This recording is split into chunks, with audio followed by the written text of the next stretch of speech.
तो हेलो दोस्तों, कैसे हैं आप सब। उम्मीद करते हैं जहां भी होंगे स्वस्थ होंगे और मस्त होंगे। तो आज हम लेके आए हैं क्या, फिजिक्स का पहला चैप्टर, जो कि हमारे लिए बहुत उपयोगी है। आज इस वीडियो में हम लोग बहुत ही मजे के साथ पढ़ेंगे और साथ साथ में आप लोग को ये भी बता रहा हूँ कि आज के वीडियो में बहुत ही मजा आने वाला है। तो चलिए बिना देर किए करते हैं वीडियो का स्टार्ट। आज का हमारा जो टॉपिक है वो है स्थिर वैद्युतिकी। स्थिर वैद्युतिकी, स्थिर वैद्युतिकी का मतलब क्या होता है? स्थिर वैद्युतिकी का मतलब क्या होता है? तो स्थिर वैद्युतिकी का मतलब होता है भौतिक विज्ञान का वह शाखा, भौतिक विज्ञान का वह शाखा जिसके अंतर्गत हम लोग रुके हुए आवेश का अध्ययन करते हैं। भौतिक विज्ञान की वह शाखा, यहाँ पे लिखें, भौतिक विज्ञान की वह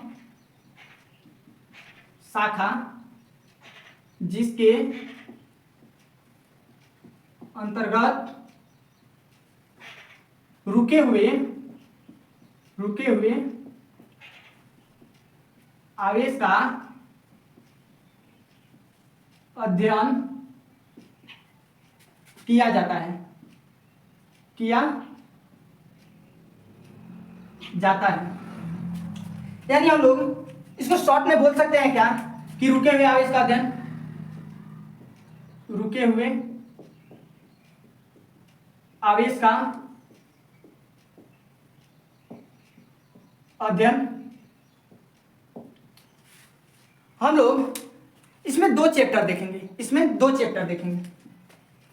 हमारा जो पहला और दूसरा चैप्टर है उसमें हम लोग रुके हुए आवेश के बारे में ही पढ़ेंगे। पहला और दूसरा जो चैप्टर है उसमें हम लोग रुके हुए आवेश के बारे में ही पढ़ेंगे। पहला जो चैप्टर है हमारा, पहला चैप्टर है विद्युत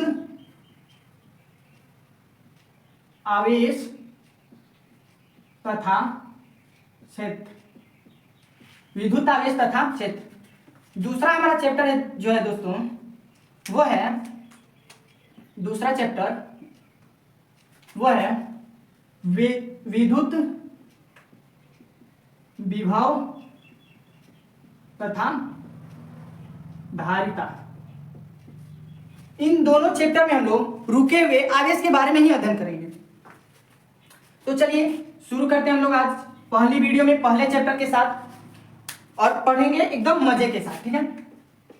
हमारे इसमें मेन बात जो आता है वो आता है कि आवेश क्या है, आखिर आवेश है क्या। हम लोग के मन में क्या है कि आवेश क्या है। तो आवेश वस्तु का वह भौतिक गुणधर्म बोले तो यानी हमारा भौतिक गुणधर्म क्या है? हमारा भौतिक गुणधर्म क्या है? द्रव्यमान। हमारा भौतिक गुणधर्म द्रव्यमान है, जिसके चलते क्या, पृथ्वी हमको अपनी ओर खींच रही है, अगर हमारे पास द्रव्यमान ना रहे तो क्या हमें पृथ्वी अपनी ओर खींच पाएगी? या फिर पृथ्वी के पास द्रव्यमान ना रहे तो क्या अपना वो बल दिखा पाएगी? पृथ्वी हमें कैसे खींचती है? गुरुत्वाकर्षण बल के कारण क्या करती है? अपनी ओर खींचती है। अगर उसके पास भी द्रव्यमान ना रहे, पृथ्वी के पास भी द्रव्यमान ना रहे, तो क्या वो अपनी ओर खींच पाएगी? नहीं खींच पाएगी। अगर हमारे पास द्रव्यमान ना रहे तो क्या गुरुत्वाकर्षण बल हम पर अपना प्रभाव दिखा पाएगा? नहीं दिखा पाएगा। तो वही बात है कि आवेश क्या होता है, क्या आवेश, ठीक है। तो आवेश जो होता है दोस्तों, आवेश वस्तु का वह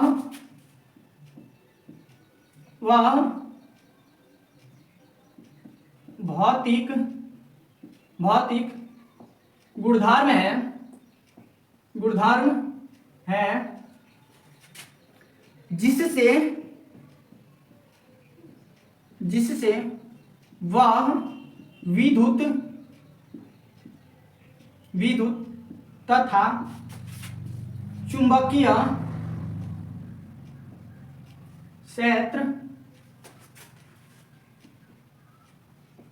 क्षेत्र उत्पन्न करता है तथा उसका अनुभव कराता है। क्या है? तो आवेश जो है वह भौतिक गुणधर्म है। क्या? भौतिक गुणधर्म। भौतिक गुणधर्म जैसे हमारा भौतिक गुणधर्म क्या था? तो द्रव्यमान था। ठीक है, वैसे ही है आवेश वह भौतिक गुणधर्म है जिससे वह विद्युत तथा चुंबकीय क्षेत्र, विद्युत तथा चुंबकीय क्षेत्र उत्पन्न करता है और उसका अनुभव कराता है, उत्पन्न करता है और उसका अनुभव कराता है। आइए इस बात को हम लोग समझते हैं। ठीक है, मान लीजिए क्या कि हमारे पास एक क्या है, हमारे पास ये एक विद्युत या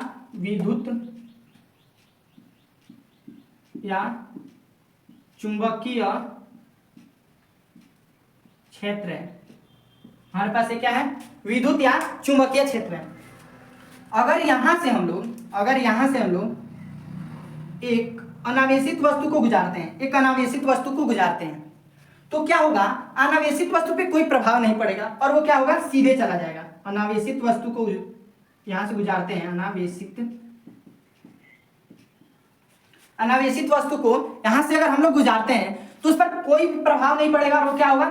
सीधे चला जाएगा। लेकिन यहां से अगर हम लोग एक आवेशित वस्तु को गुजारते हैं, आवेशित वस्तु को गुजारते हैं, तो क्या होगा? इसके पथ में विचलित आ जाएगा। पथ ये जो इसका पथ है, पथ क्या था इसका? सीधा। लेकिन क्या ये अपने उस पथ पे नहीं, यानी क्या हुआ? यहाँ पे पथ में विचलन हुआ है। तो जब आवेशित वस्तु को विद्युत या चुंबकीय क्षेत्र से गुजारते हैं तो वहां पे क्या होता है? आवेशित वस्तु पर उस क्षेत्र का प्रभाव पड़ता है। आवेशित वस्तु पर उस क्षेत्र का प्रभाव पड़ते हैं। चलिए इस बात को हम लोग एक एग्जांपल के तौर पे समझते हैं। आवेशित वस्तु, ठीक है, इसको हम लोग आवेशित अनावेशित को एक दैनिक एग्जांपल के तौर पे समझते हैं, जो समाज की नेगेटिविटी है उसके हिसाब से समझते हैं। ठीक है, मान लीजिए हमारे पास एक ये क्षेत्र है। क्या है? क्षेत्र। किसका क्षेत्र है? तो ये कुछ लफंगे लड़कों का। ठीक है, हमारे पास एक क्षेत्र है, वो किसका क्षेत्र है? तो कुछ लफंगो लड़कों का ये क्षेत्र है। ठीक है, इस क्षेत्र में एक बहुत ही बॉडी बिल्डर, बहुत ही जैसे ग्रेट खली सर जैसे एक महान व्यक्ति यहां से क्या होते हैं? गुजरते हैं। ठीक है, उनके जैसे एक महान व्यक्ति यहां से क्या करते हैं? गुजरते हैं। ठीक है, तो क्या वो लफंगे लड़के इन पर कोई अपना प्रभाव दिखा पाएगा? सोचिए, अगर कोई क्षेत्र है लफंगो लड़कों का, आजकल तो बहुत से लड़के गैंगस्टरी कर रहे हैं, लेकिन फिर भी जो क्षेत्र है लफंगे लड़कों का, उस क्षेत्र से कोई एक बलवान व्यक्ति जाए तो क्या वो लड़के उन बलवान व्यक्ति पर अपना प्रभाव दिखा पाएंगे? सोचिए, तो वो लड़के इस बलवान व्यक्ति पर अपना प्रभाव नहीं दिखा पाएंगे। लेकिन अगर वहीं पे कोई भोली भाली लड़की जा रही है, कोई भोली भाली सुंदर लड़की जा रही है, यहीं पे कोई भोली भाली सुंदर लड़की जा रही है, तो ये लड़के क्या करेंगे? लड़के इन पर अपना प्रभाव दिखाना चालू कर देंगे। क्या? कोई उल्टा पुल्टा बोल देगा, कोई कुछ बोल देगा, कोई कुछ बोल देगा। यानी क्या? जब ये लड़की गई यहां से लड़की गई, तो ये लड़के इस पर क्या अपना प्रभाव दिखाना चालू कर दिए, जिसके चलते वो लड़की क्या कर रही है? यहां से वो अपना जो पहला रास्ता था उसको बदलना चाह रही है। यानी जो लड़के इस पर अपना प्रभाव दिखाए, उसके चलते लड़की ने क्या किया? अपना रास्ता बदल लिया। ठीक है, लेकिन इस पर ये बॉडी बिल्डर आदमी पे अपना ये लड़का प्रभाव दिखा पाया? सब नहीं दिखा पाया। गया होता तो वहीं पे उसका कचुम्बर निकल गया होता। तो ये लड़के क्या किया? लड़की पर अपना प्रभाव दिखाए, जिससे लड़की को क्या हुआ? लड़की को उस क्षेत्र का प्रभाव अनुभव हुआ, अनुभव हुआ और उन्होंने क्या किया कि इस रास्ते को क्या कर दिया? चेंज कर दिया। क्या किया? बदल दिया। इस रास्ते को क्या किया? तो बदल दिया। लेकिन यही इस बॉडी बिल्डर आदमी पे ये लड़के अपना प्रभाव नहीं दिखा पाए, जिसके चलते क्या हुआ? वो बॉडी बिल्डर आदमी आसानी से गुजर गया। ठीक है, वैसे ही ठीक क्या होता है? जो अनावेशित वस्तु होता है, अनावेशित वस्तु, इस पे ये विद्युत क्षेत्र तथा चुंबकीय क्षेत्र जो होते हैं वो अपना प्रभाव नहीं दिखा पाते। जो विद्युत क्षेत्र तथा चुंबकीय क्षेत्र जो होते हैं वो अपना प्रभाव नहीं दिखा पाते, जिसके चलते वो क्या होता है? वो सीधे निकल जाता है, उस पर कोई प्रभाव नहीं पड़ता। लेकिन जो आवेशित वस्तु होता है, जो आवेशित वस्तु होता है उस पर ये लोग अपना बखूबी प्रभाव दिखा पाते हैं। जैसे लड़कों ने लड़की पर जो प्रभाव दिखा रहा था, जिसके चलते उसने क्या किया, रास्ता चेंज कर दी, वैसे ही क्या किया, इस पर जो आवेशित वस्तु है उस पर ये विद्युत तथा चुंबकीय क्षेत्र अपना प्रभाव दिखा पा रहे हैं, अपना प्रभाव दिखा पा रहे हैं, जिसके चलते क्या हो रहा है, इस पर प्रभाव उत्पन्न हो रहा है, यह अनुभव कर रहा है और क्या अपने पथ से विचलित हो जा रहा है। क्या इसको सीधा जाना चाहिए, लेकिन ये पथ से क्या हुआ, विचलित हो गया। ठीक है, तो वही कह रहा है क्या कि आवेश वस्तु का वह भौतिक गुणधर्म है जिससे वह विद्युत तथा चुंबकीय क्षेत्र उत्पन्न करता है।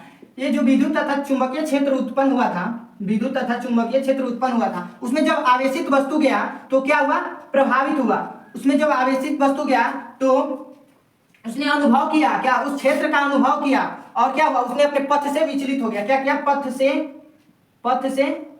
विचलित हो गया, विचलित हो गया।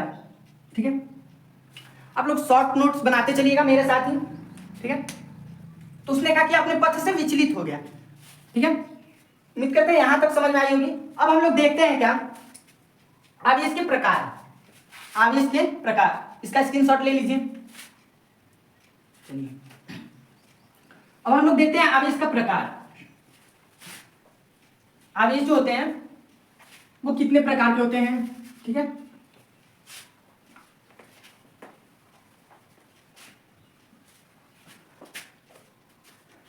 आवेश के प्रकार।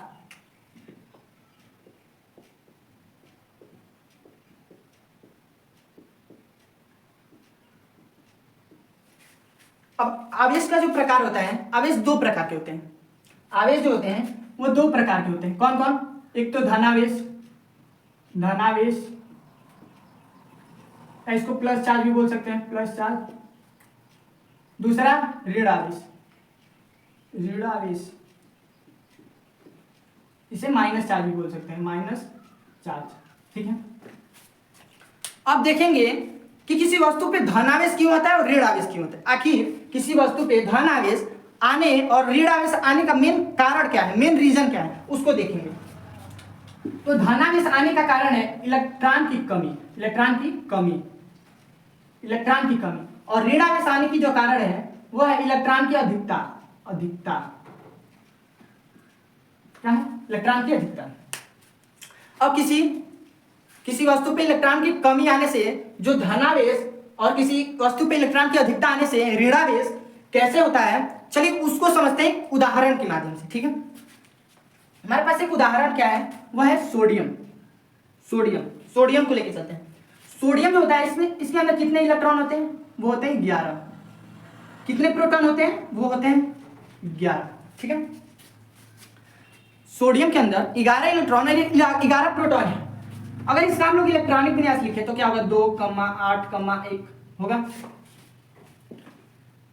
इसके वाह्यतम कक्ष में हम लोग देख रहे हैं 1 इलेक्ट्रॉन है, यानी क्या कर रहा है, इलेक्ट्रॉन को त्यागना चाह रहा है, इलेक्ट्रॉन को देना चाह रहा है। ठीक है, इलेक्ट्रॉन को क्या कर रहा है, त्यागना चाह रहा है, इलेक्ट्रॉन को ही त्यागना चाह रहा है। तो जब इसने इलेक्ट्रॉन को क्या किया, त्यागा, इलेक्ट्रॉन को त्यागा, तो इस पे प्लस चार्ज आया कि माइनस चार्ज, अब उसको देखते हैं। जब ये इलेक्ट्रॉन को त्यागेगा, जब ये इलेक्ट्रॉन को त्यागेगा तो इसके अंदर कितने इलेक्ट्रॉन बचेंगे, 1 को त्यागा इसने, तो इसके अंदर कितने इलेक्ट्रॉन बचे, 10 बचे। प्रोटॉन कितने हैं, 11 है। अब यहां पे एक बात आप लोग को मैं बता दूं कि किसी भी वस्तु पर जब धन या ऋण चार्ज आता है तो वो आता है इलेक्ट्रॉन की कमी या इलेक्ट्रॉन की क्या, अधिकता के कारण, इलेक्ट्रॉन की कमी या इलेक्ट्रॉन की अधिकता के कारण। तो हम लोग क्या करते हैं, जब इलेक्ट्रॉन आया या फिर इलेक्ट्रॉन गया, तो हम लोग क्या करते हैं, इलेक्ट्रॉन आने और जाने के बाद, इलेक्ट्रॉन आने और जाने के बाद जो दूसरी उसकी स्थिति बनती है वो क्या बनी है, यहाँ पे बनी है प्रोटॉन 11 इलेक्ट्रॉन 10। ठीक है, बनी है। तो हम लोग जो दूसरी स्थिति बनती है वहां पे क्या करते हैं, प्रोटॉन में से माइनस कर देते हैं इलेक्ट्रॉन को और उसे चिन्ह के साथ लिख देते हैं, जिसके चलते जो अंक प्राप्त होता है, जो हमें प्राप्त होता है, वो बताता है कि उस पर कितना पॉजिटिव चार्ज है या फिर कितना नेगेटिव चार्ज है, और वो लिख देते हैं यहाँ पे। तो यहाँ पे क्या होगा, P कितना है 11, यानी प्रोटॉन कितना है 11, इलेक्ट्रॉन कितना है 10। यहां से अगर हम लोग माइनस करते हैं तो क्या आता है हमारे पास 1, वो भी किसमें, प्लस में। प्लस में तो 1 आया। इस चिन्ह के साथ इसको यहां पे लिखते हैं, चिन्ह के साथ इसको यहां पे लिखते हैं। ये हुई इसकी, ये हुई कि सोडियम पे धन आवेश कैसे आया। तो इसमें जो ये आया था वही इसका क्या हुआ, धन आवेश आया। ये तो धन आवेश वाली बात हो गई। अब ऋण आवेश वाली देखते हैं। ये धन आवेश वाली बात हो गई, ये ऋण आवेश वाली देख लेते हैं हम। अगर हमारे पास दिया है Cl क्लोरीन, ठीक है, तो क्लोरीन में कितने इलेक्ट्रॉन होते हैं, तो 17 होते हैं। प्रोटॉन कितने होते हैं, तो 17 होते हैं। अब देखिए यहाँ पे इसका अगर इलेक्ट्रॉनिक विन्यास लिखे तो क्या होगा, 2,8,7 होगा। इसके वाह्यतम कक्ष में 7 इलेक्ट्रॉन है, वाह्यतम कक्ष में 7 इलेक्ट्रॉन है। यानी क्या, ये एक इलेक्ट्रॉन को क्या लेना चाह रहा है, एक इलेक्ट्रॉन को लेना चाह रहा है। जब ये एक इलेक्ट्रॉन को लेगा, जब ये एक इलेक्ट्रॉन को लेगा तो इसकी बाद की स्थिति क्या बनेगी, वो आप लोगों को मैं दिखाता हूं। जब ये एक इलेक्ट्रॉन को लिया तब यहां पे इसकी स्थिति क्या बनी, इलेक्ट्रॉन कितने आ गए, तो इलेक्ट्रॉन इसके पास हो गए अब 18 हुए। इलेक्ट्रॉन अब एक आया तो 18 हो गए, पहले कितने थे, 17 थे। इसके पास प्रोटॉन कितना है, इसके पास प्रोटॉन है 17। हमने क्या कहा कि जितना बाद की स्थिति के बाद, इलेक्ट्रॉनिक विन्यास में इलेक्ट्रॉन आ रहा है और जा रहा है, उसकी स्थिति के बाद हम लोग कुल प्रोटॉन में से कुल इलेक्ट्रॉन को घटाते हैं चिन्ह के साथ। तो जो संख्या प्राप्त होता है वही जो होता है बताता है कि उस पदार्थ या उस वस्तु पे प्लस चार्ज है या माइनस चार्ज, ठीक है। तो यहाँ पे अगर हम लोग 17 में से -18 को घटाते हैं तो क्या आएगा, -1 आएगा। 17 में से -18 को घटाएंगे तो -1 आएगा। यानी क्या, यहाँ पे हमारा जो है, यहाँ पे Cl पे एक माइनस है, Cl पे क्या है, एक माइनस है, ठीक है।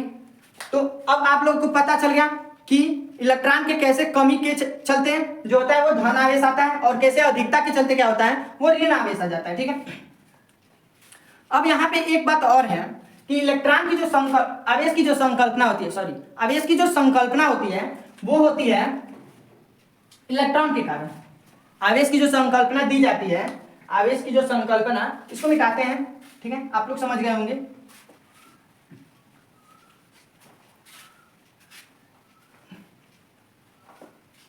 हाँ, तो आवेश की जो संकल्पना,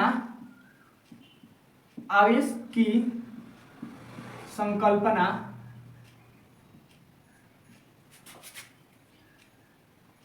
इलेक्ट्रॉन, आवेश की संकल्पना इलेक्ट्रॉन के आधार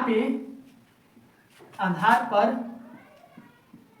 दी जाती है। अब आप लोगों के मन में एक सवाल आया क्या, आप लोगों के मन में एक सवाल आया क्या कि प्रोटॉन के आधार पे क्यों नहीं। जो आप लोग के मन में ये सवाल आया कि प्रोटॉन के आधार पे क्यों नहीं, तो आइए उसको भी देखते हैं कि प्रोटॉन के आधार पे क्यों नहीं। क्या, प्रोटॉन, ठीक है, प्रोटॉन के आधार पे क्या, आधार पर क्यों नहीं। तो प्रोटॉन के आधार पे इसलिए नहीं क्योंकि जो प्रोटॉन होता है, प्रोटॉन वो नाभिकीय बल से जुड़ा होता है। क्या, ये नाभिक में स्थित रहता है और नाभिकीय बल से जुड़ा होता है। क्या, ये नाभिक में स्थित रहता है और किससे, नाभिकीय बल से जुड़ा होता है, ठीक है।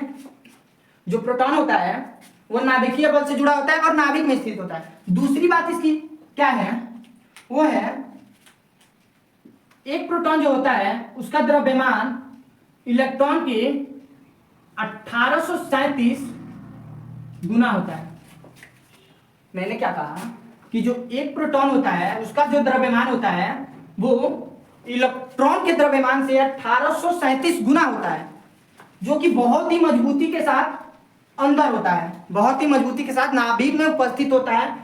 और जब इलेक्ट्रॉन निकलने की बात आती है, तो प्रोटॉन ना निकल के क्या निकलता है, इलेक्ट्रॉन निकलता है। जिसके चलते क्या हम लोग आवेश की जो संकल्पना है वो प्रोटॉन के आधार पे नहीं दे सकते। ठीक है,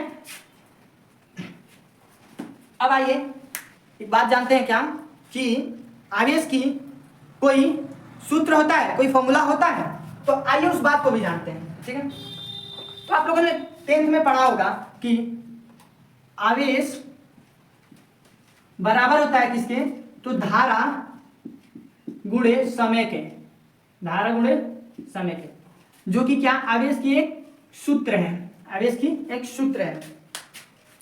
अब हम लोग यहां से इसकी एसआई मात्रक निकालते हैं। क्या आवेश की एसआई मात्रक, आवेश की एसआई मात्रक, इसको जानने से पहले हम लोग एक बात जानते हैं क्या, तो सजातीय आवेश और विजातीय आवेश, सजातीय आवेश और विजातीय आवेश, इसको जानने से पहले हम लोग जानते हैं सजातीय आवेश और विजातीय आवेश। इसको मिटाते हैं, ठीक है, इसको भी मिटाते हैं, अभी लिखते हैं सजातीय आवेश और विजातीय आवेश।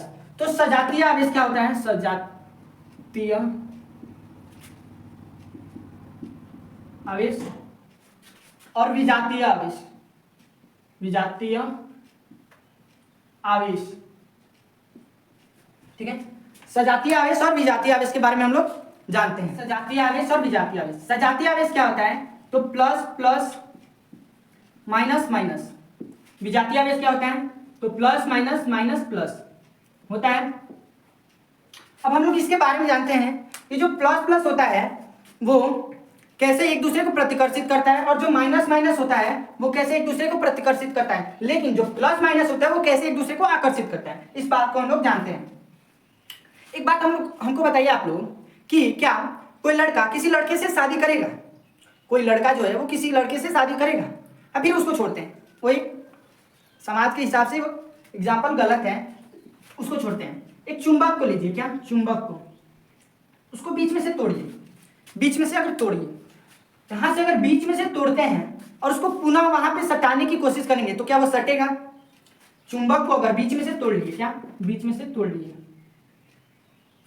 बीच में से तोड़ लिए, अब इसको पुनः सटाने की कोशिश करेंगे तो क्या है, सटेगा नहीं सटेगा, ये एक दूसरे को क्या करेगा, ठेलेगा, एक दूसरे को क्या करेगा, ठेलेगा, सटने नहीं देगा। यानी क्या यहां पर भी, अब यहां पर पहले यहां पे क्या था, प्लस माइनस, ठीक है, अब यहां पे भी इधर पूरे प्लस वाला हो गया, क्या इधर प्लस वाला प्लस, इधर सॉरी यहां पे क्या होता था माइनस, यहां पे प्लस, यहां पे माइनस, यहां पे प्लस हो गया। ठीक है, अब क्या होगा कि जो ये माइनस माइनस वाला होगा ये एक दूसरे को ठेलेगा, एक दूसरे को क्या करेगा, ठेलेगा, एक दूसरे को ठेलेगा, इतना ठेलेगा कि एक दूसरे को सटने नहीं देगा, खूब जबरदस्ती करेंगे फिर भी नहीं सटने देगा जल्दी।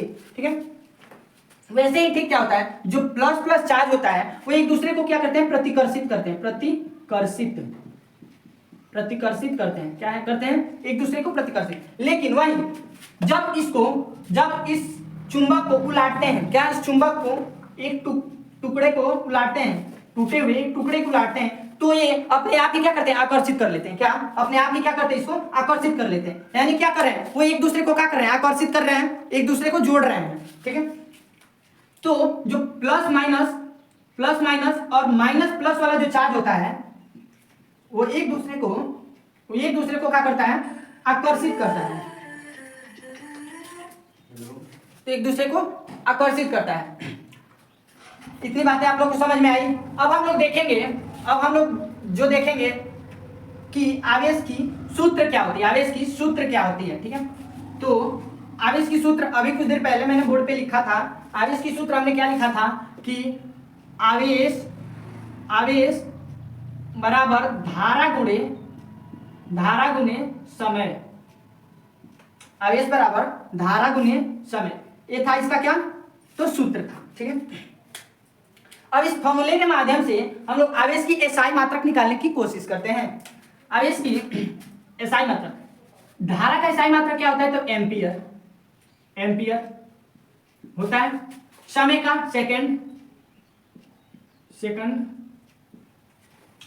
और ई दोनों मिलके होता है क्या, कूलम, ई दोनों मिलके होता है कूलम। यानी क्या हमारा आवेश का एसआई मात्रक जो आ रहा है, एसआई मात्रक वो क्या आ रहा है, कूलम, कूलम, कूलम आ रहा है। आवेश का एसआई मात्रक कूलम। आवेश का सीजीएस मात्रक क्या होता है? आवेश का अगर हम पूछें कि आवेश का जो सीजीएस मात्रक होता है वो क्या होता है, आवेश का सीजीएस मात्रक वो क्या होता है? ठीक है, इसको ऊपर लिखते हैं।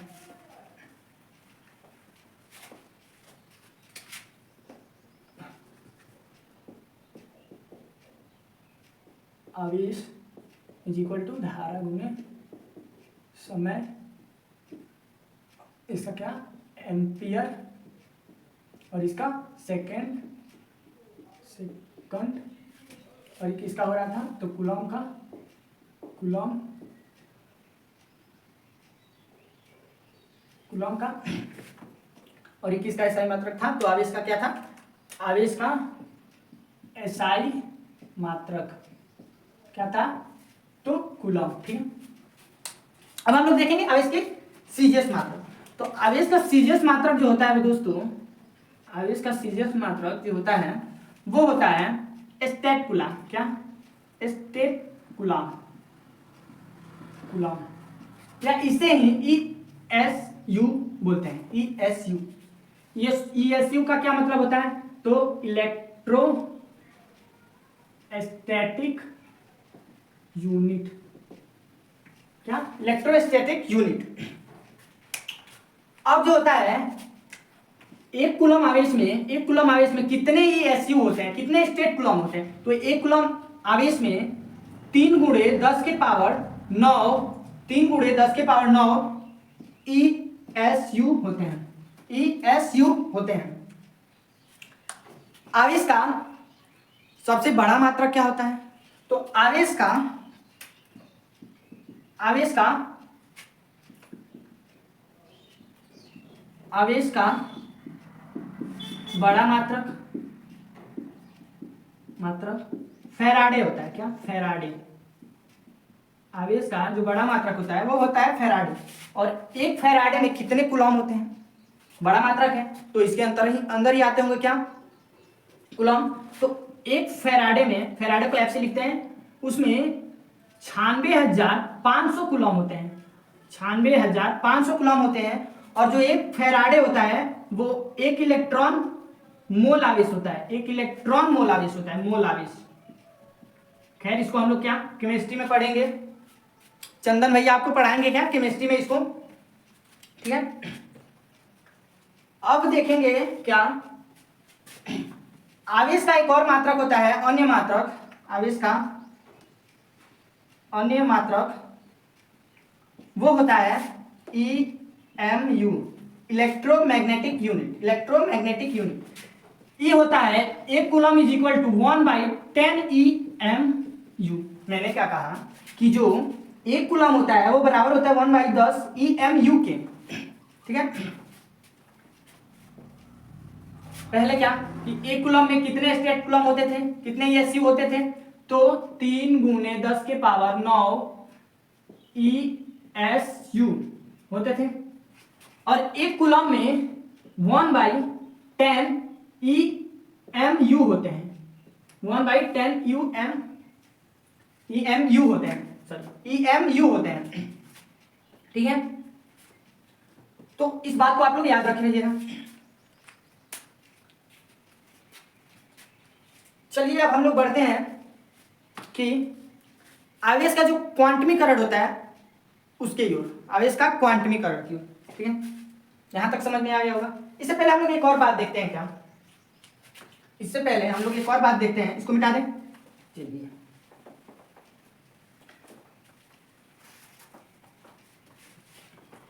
आवेश के जो अन्य मात्रक हैं इसमें एक और मात्रक आते हैं, वो क्या आते हैं, माइक्रोकूलम। ये बराबर होता है 10 के पावर -6 कूलम की। 1 माइक्रोकूलम बराबर होता है 10 के पावर -6 के। 1 मिलीकूलम जो होता है, 1 मिलीकूलम वो होता है 10 के पावर -3 कूलम के। ठीक है, 1 पिको कूलम जो होता है वो होता है 10 के पावर माइनस 12 कूलम के, ठीक है। और वह एक नैनो कूलम जो होता है वो बराबर होता है 10 के पावर माइनस 9 कूलम के, ठीक है। तो इस बात को आप लोग याद रखे रहिएगा, ठीक है। अब हम लोग बढ़ते हैं आवेश का क्वांटमीकरण, ठीक है। यहां तक आपको समझ में आ गई होगी आवेश का क्वांटमीकरण क्या होता है, ठीक है। तो आवेश का क्वांटमीकरण होता है क्या, उसको जानने से पहले हम लोग क्या करते हैं, एक एग्जांपल समझते हैं। यहां पे अगर हम लोग एक वस्तु ले रहे हैं, उदासीन वस्तु ले रहे हैं, ठीक है, उदासीन वस्तु ले रहे हैं। अगर हमें इसे आवेशित करना होगा तो या तो इससे इलेक्ट्रॉन निकालेंगे या फिर इसमें क्या करेंगे, इलेक्ट्रॉन देंगे। या तो इससे इलेक्ट्रॉन देंगे या फिर इलेक्ट्रॉन इसमें निकालेंगे। तो जब हम इसमें से क्या करेंगे, इलेक्ट्रॉन निकालेंगे,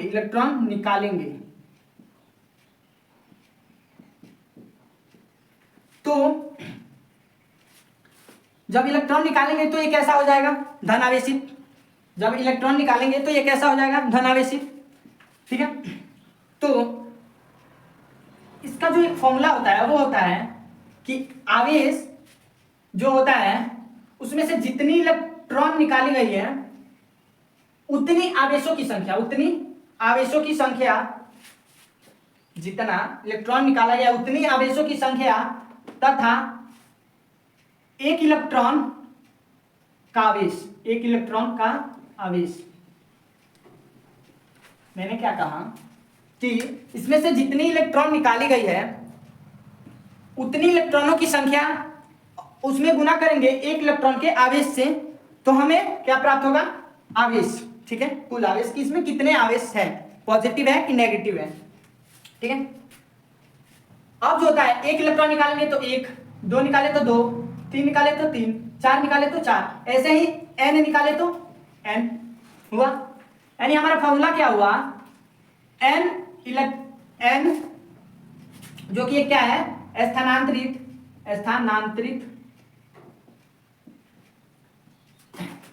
इलेक्ट्रॉनों की संख्या स्थानांतरित इलेक्ट्रॉनों की संख्या का क्या मतलब कि जितने इलेक्ट्रॉन आए हैं या फिर जितने इलेक्ट्रॉन क्या गए हैं, यानी 0 से लेके 1 2 3 डैश डैश डैश इंफिनिटी तक, ठीक है। ये हो गया। अब देखिए जब हम यहां से इलेक्ट्रॉन निकालते हैं, जब यहां से इलेक्ट्रॉन निकालते हैं तो ये वस्तु कैसी हो जाएगी, पॉजिटिव चार्ज। जब इलेक्ट्रॉन निकाले तो यहाँ पे क्या आई, पॉजिटिव आई, ठीक है। लेकिन जब इसको इलेक्ट्रॉन क्या किए, इलेक्ट्रॉन दिया, ठीक है। जब इसको इलेक्ट्रॉन दिया तो इस पर क्या आई, अभी कुछ देर पहले मैंने एक एग्जांपल में बताया था कि सोडियम और क्लोरीन के बारे में, कि कैसे दे रहे थे तो उस पर माइनस चार्ज आ रहा था, कैसे ले रहे थे तो क्या हो रहा था, प्लस चार्ज, ठीक है। तो जब इलेक्ट्रॉन को लिया तो क्या हुआ, ये नेगेटिव चार्ज हो गया, यानी हमारे ये फॉर्मूला तैयार हो गया, ठीक है। प्लस माइनस के साथ इलेक्ट्रॉनों की संख्या यानी बदलते इलेक्ट्रॉनों की संख्या और उसमें एक इलेक्ट्रॉन के आवेश से गुना करेंगे तो क्या होगा, हमारा ये प्राप्त हो जाएगा। अब रही बात क्या कि एक इलेक्ट्रॉन में कितने आवेश होते हैं, तो एक इलेक्ट्रॉन में 1.6 गुने 10 के पावर माइनस 19 कूलम होते हैं। ये बात हुई किसकी, इलेक्ट्रॉन की। अब एक प्रोटॉन में कितने आवेश होते हैं, एक प्रोटॉन में कितने आवेश होते हैं, तो एक प्रोटॉन में बस पॉजिटिव के साथ उतने ही कूलम आवेश होते हैं, ठीक है। तो 1.6 इंटू 10 के पावर माइनस 19 कूलम, ठीक है। ये हुई बात इसमें। अब आप लोग एक बात हमको बताइए, कमेंट बॉक्स में लिख के बताइएगा कि अगर हम लोग इसको आवेश दिए,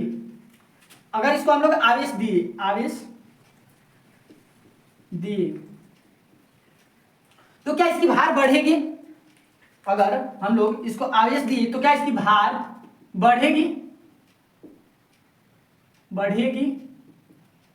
तो हाँ, इसकी क्या आवेश देंगे तो इसकी भार जो होगी वो बढ़ेगी, ठीक है। अगर किसी को आवेश देंगे तो उसकी भार बढ़ेगी। यहाँ पे हम लोग यहाँ पे देख रहे थे कि आवेश दे रहे थे तो उस पर नेगेटिव चार्ज आ रहा था, ठीक है। आवेश दे रहे थे तो उस पर नेगेटिव चार्ज आ रहा था, उसकी प्रकृति बताई जा रही थी कि वो किस प्रकृति का हो जा रहा है। लेकिन यहाँ पे अगर आवेश देंगे तो उसका क्या होगा, भार बढ़ेगा, ठीक है। मैंने क्या कहा कि ये कोई वस्तु है, क्या वस्तु, ठीक है। अगर इसको आवेश दे रहे हैं तो इसका भार बढ़ेगा। आवेश दे रहे हैं तो इसका भार क्या होगा, बढ़ेगा। आवेश दे रहे हैं तो इसका भार क्या होगा, बढ़ेगा, ठीक है। बढ़ेगा बोले, बढ़ेगा। अगर इससे आवेश ले रहे हैं तो क्या होगा, इसका भार, अगर इससे आवेश ले रहे हैं तो इसका भार घटेगा। ये पॉजिटिव और नेगेटिव क्यों लिखे हैं इसका मतलब अभी हम बताएंगे, ठीक है, घबराइएगा नहीं। अगर इसको आवेश दिए तो इसका भार बढ़ा, यानी भार क्या हुआ, बढ़ा। लेकिन जैसे ही इससे आवेश लिए तो इसका भार घटा, ठीक है, घटा। तो हम लोग यहां पे दिए तो क्या हुआ, भार बढ़ा, तो एम बढ़ा, एम, इसको डेल एम लिखते हैं। डेल एम इसलिए लिखते हैं क्योंकि इसमें द्रव्यमान में इसके परिवर्तन हो रहा है, इसके द्रव्यमान में, ठीक है। अब इसको इलेक्ट्रॉन दिए, अब इसको जब इलेक्ट्रॉन दिए तो क्या हुआ, यहां पे इसका भार बढ़ा, ठीक है। तो यानी हम लोग बोल सकते हैं n plus minus n m e। यहां पे n क्या है, स्थानांतरित इलेक्ट्रॉनों की संख्या, स्थानांतरित इलेक्ट्रॉनों की संख्या, ठीक है। और m जो है द्रव्यमान है किसका, तो एक इलेक्ट्रॉन का, किसका, तो एक इलेक्ट्रॉन का द्रव्यमान है, एक इलेक्ट्रॉन का द्रव्यमान। अब भार कितना बढ़ा कितना घटा वो तो स्थानांतरित इलेक्ट्रॉनों की संख्या पे निर्भर करेगा। लेकिन जब उसमें एक इलेक्ट्रॉन के द्रव्यमान से गुना कर देंगे तो हमें पता चल जाएगा कि उसमें भार बढ़ा कि घटा, ठीक है। अब रही बात इसकी कि प्लस क्यों लिखे हैं, माइनस क्यों लिखे हैं और प्लस क्यों लिखे हैं, ठीक है। इसको अगर हम लोग m डैश मानते हैं, इसको m डबल डैश मानते हैं, ठीक है। एक बात बताइए कि जब इलेक्ट्रॉन आ रहा था तो उस पर कैसी चार्ज आ जा रही थी, नेगेटिव आ रही थी। यानी क्या, इलेक्ट्रॉन आया तो ये बढ़ा है m डैश, ये बढ़ा है किससे, तो m से। जो पहले m था अब इलेक्ट्रॉन इस पे आया तो ये क्या हुआ, बढ़ गया, इसका द्रव्यमान बढ़ गया, ठीक है। जब पॉजिटिव चार्ज क्यों आ रहा था, जब उससे इलेक्ट्रॉन क्या हो रहा था, बाहर निकल रहा था। जब इलेक्ट्रॉन बाहर निकल रहा था तो उस पर पॉजिटिव चार्ज हो रहा था, यानी क्या, m से भी छोटा क्या, पॉजिटिव चार्ज वाला जो इलेक्ट्रॉन उसको उस पर प्राप्त हुआ, n से भी छोटा क्या, जो पॉजिटिव चार्ज वाला इलेक्ट्रॉन उस पर प्राप्त हुआ। तो ये रही हमारी कंडीशन क्या, प्लस और माइनस लिखने की, ठीक है। इतनी बातें आप सभी को समझ में आ गई है, ठीक। तो ये रहा हमारा क्या, आवेश का क्वांटमीकरण, आवेश का क्वांटमीकरण,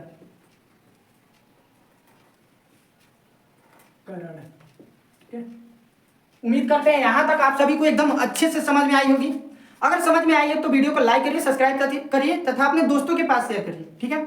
मिलते हैं अगले वीडियो में और इंटरेस्टिंग विषयों के साथ, ठीक है। तब तक के लिए धन्यवाद।